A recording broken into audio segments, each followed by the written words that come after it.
Arizona, you got your guy. Good. Power 5, I think we're all set. All the spots have been filled. Okay. Now we can proceed with the voice of college football ranking the coaching hirings for another offseason. We've got 11 this time around going into 2024. Please like the video and subscribe right here at the Voice of College Football. Best discussion, debate, and analysis based on your participation.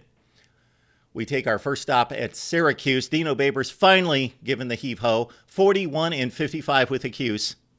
20-45 in the ACC. It was time to go. Georgia defensive backs coach Fran Brown, who formerly had that same position at Rutgers, handed the job. Syracuse athletic director John Wildhack said that Brown articulated a clear vision. And obviously, he was an excellent recruiter, named 247 Sports top recruiter in college football. He's recruiting to Georgia, though. Is he going to be able to transfer some of that draw to Syracuse? They've got a proud football tradition. He's the 31st head coach in the history of Syracuse football and number 11 on our list. Obviously, no head coaching experience, was not even a coordinator, but he is going to try to turn around Syracuse football. They should be going 7-5 each season most of the time there in upstate New York. Number 11 on our list, Fran Brown, Syracuse. Looks like Oregon State wants to follow that Jonathan Smith mold, go down the same path, hopefully with the same results. Trent Bray named head coach there in Corvallis after serving 2 years as defensive coordinator. He was a star linebacker at the school, ranks in the top 5 all-time in tackles, was a bowl game MVP as well. Also took over the linebackers under Jonathan Smith in 2018, and Oregon State football has just gone up since then. And of course, Jonathan Smith given most of the credit, but Trent Bray doing an outstanding job.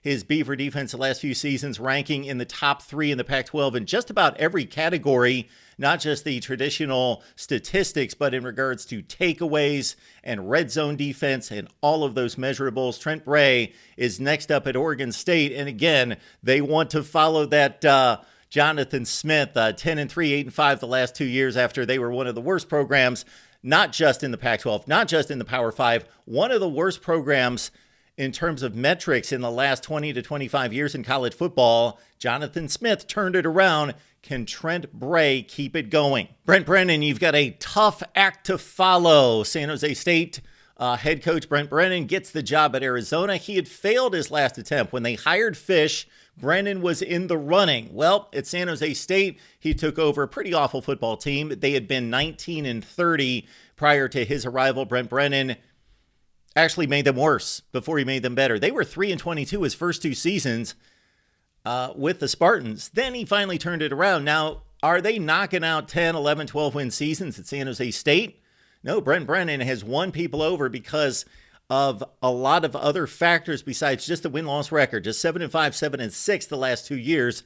Did win the program's first conference championship in 2020, going all the way back to 1990. First one in 30 years. Jed Fish's replacement is number 9 on our list. Brent Brennan, bear down. Mississippi State replaced one of the great offensive minds in the history of college football, may he rest in peace, Mike Leach, with their defensive coordinator. One of the top DCs in college football, Zach Arnett. I want to say it didn't work out. However, he was only given like 11 games to coach. But Mississippi State figures Mike Leach got it done here. Let's go that same direction this time around with Jeff Lebby, who did wonders at UCF, Oklahoma, and Ole Miss, most recently with the Sooners.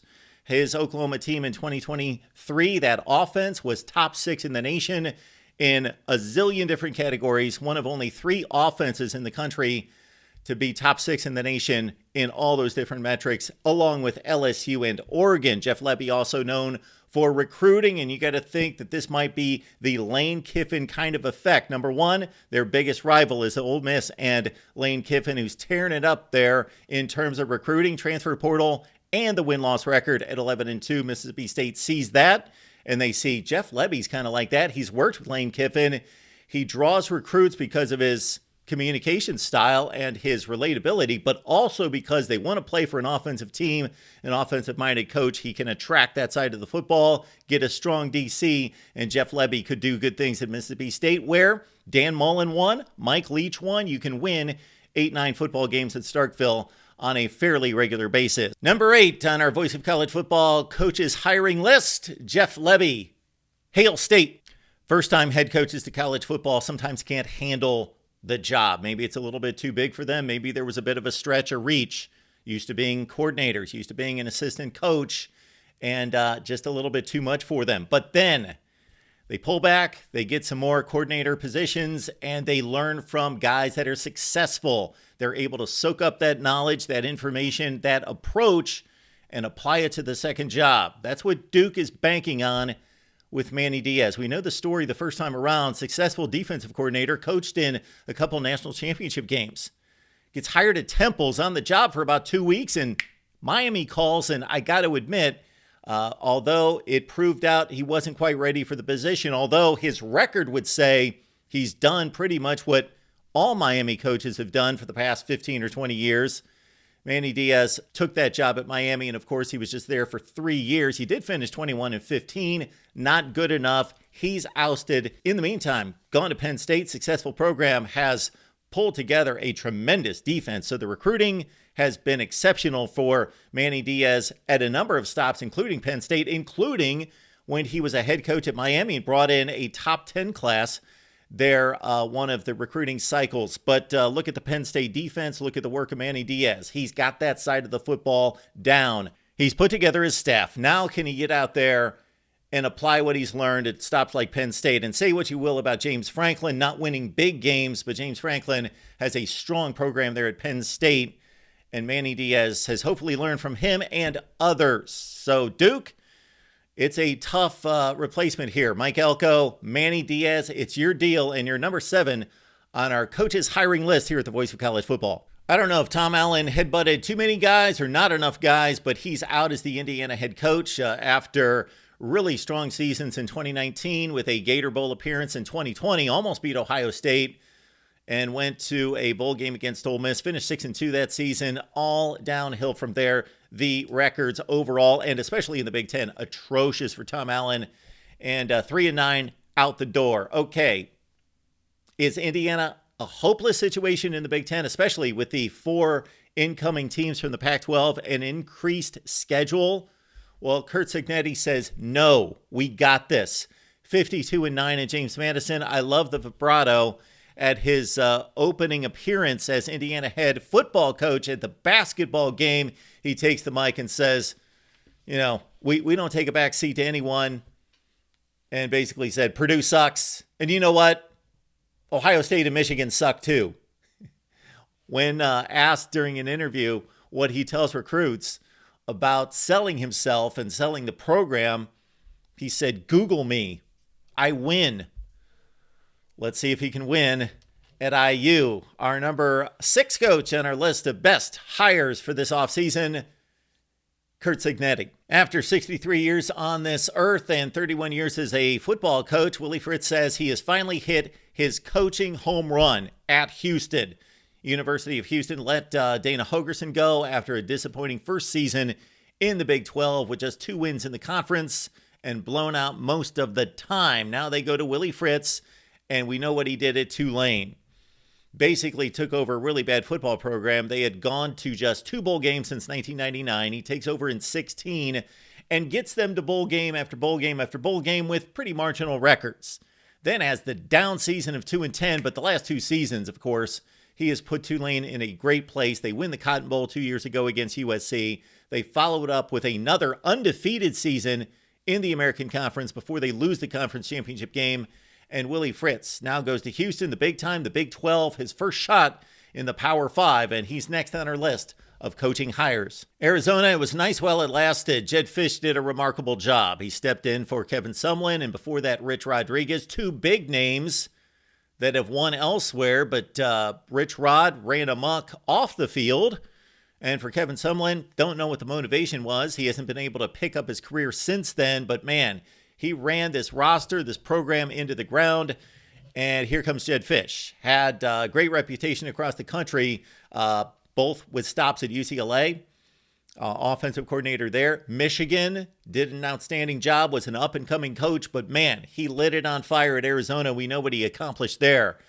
At one point, they had lost 20 consecutive games. He lost his first 8. He had a lot to get accomplished at Arizona. But this final team here, we didn't really truly recognize until late in the season how good he is and how good he's made this football team in Tucson. They lost a triple overtime game to USC early in the season, followed by a one-score loss against the eventual Pac-12 champion, Washington, a 14-1 football team. So we thought, okay, they're getting better. No, we didn't realize how good they were. They started to beat really good football teams, finish off 10-3, and the highest ranking at Arizona since 1998. Now he goes to Washington. He's got to replace Kalen DeBoer and everything that he's set up for him.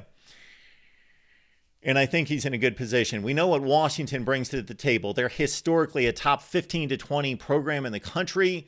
Kalen DeBoer put them in a great position. Jedd Fisch, this was a slam dunk for Washington. It was the obvious choice, and it was the best choice. Everybody, pretty much, me and a zillion other people, nailed it in regards to a prediction here. Oh, Jedd Fisch, Arizona, available. Washington, you're going from a top 40 to 50 program to a top 15 program. Bam, he's gone. And so, unfortunately for Arizona, this is where they land. But Kalen DeBoer's replacement should be able to keep it going, even with the move to the Big Ten. Our number 4 list, guy on the list of coaching hires, Jedd Fisch, UW. I could not have imagined Michigan State falling into a better situation than what they got with Jonathan Smith. The timing was impeccable. Mel Tucker shown the door after his transgressions off the field, and that's going to be in litigation for a while, I would think. Then you got Jonathan Smith, of course, Oregon State. He loves it there. That's his alma mater. He's turned them from rags to riches. What a story. But the Pac-12 implodes. They leave out Oregon State. They've got no Power 5 home at the moment. It doesn't appear for the near future. And Jonathan Smith wants to progress his career, and there was some debate and thought there. Well, he loves his alma mater. He loves being there. He truly has shown that, and has got a great thing going. But he's looking out for his career. He's going to the Big Ten, going to Michigan State, going to the money, going to the resources. And Michigan State, just the timing was, and sometimes has to be perfect. Number 3 on our list, great hire for Sparty. It's Jonathan Smith. We know the Alabama standard. It has been at the ceiling since Bear Bryant won 6 national championships. Nick Saban, though, what he did was remarkable, of course, with 7 national championships. So Alabama had to replace the greatest of all time with a winner. And Kalen DeBoer can be phrased in a lot of different ways. Offensive mind, excellent communicator, a really nice guy, seems like a solid person, but above anything else, Sioux Falls, Fresno State, Washington, winner, winner, winner. 14-1 this past season. Washington was a mess when he got there. Of course, the Jimmy Lake debacle, but he made it as though Chris Peterson just handed him the keys directly and didn't have that year and a half of just chaos. So Kalen DeBoer comes in, bam, 11-2, 14-1. They go to a national championship game. So the standard's going to be ridiculous there at Alabama, but Kalen DeBoer, probably one of the few guys in college football that has a shot at meeting those standards. Of course, there's a 12-team playoff. That factors into it as well in terms of what's going to be expected of Kalen DeBoer in Tuscaloosa. Number 2 on our list of coaching hires this offseason here at the Voice of College Football, Kalen DeBoer.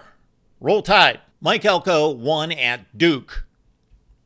That's always a huge statement. David Cutcliffe was able to do that after, it took him like 5-6 years to get that Duke program going. They were good for about 5 years, going to bowl games. They went to an ACC championship game, and then it was just a wreck at the end.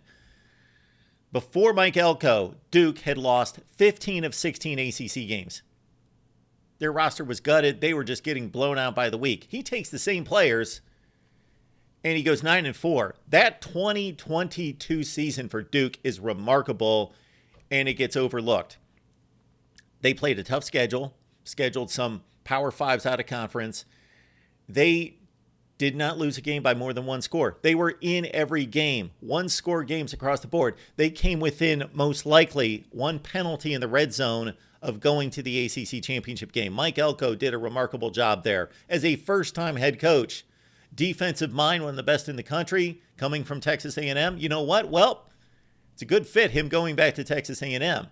Not only does he just know how to flat out coach, and this past season, look at the rundown. Lost Riley Leonard against Florida State, had the lead in Tallahassee. Also lost the Notre Dame game by 1 score when they gave up a 4th down play. Man, they took Clemson to the woodshed by 3 touchdowns. Duke had the makings of another magical season under Mike Elko, but it kind of fell apart, but still 8-5. Mike Elko now has everything he could possibly want to build a football program, and he does not have to build it from the ground up. It's there. It just needs to be improved, and Mike Elko is the guy for the job. #1 coaching hire in college football this offseason, Mike Elko. Gig 'em. Appreciate you being here at the Voice of College Football. Please like the video and subscribe. We've got call-in shows all the time. We got team channels all the time, all over the place, and deliver those team live streams as well, just about every day, right here at the Voice of College Football. See you next time.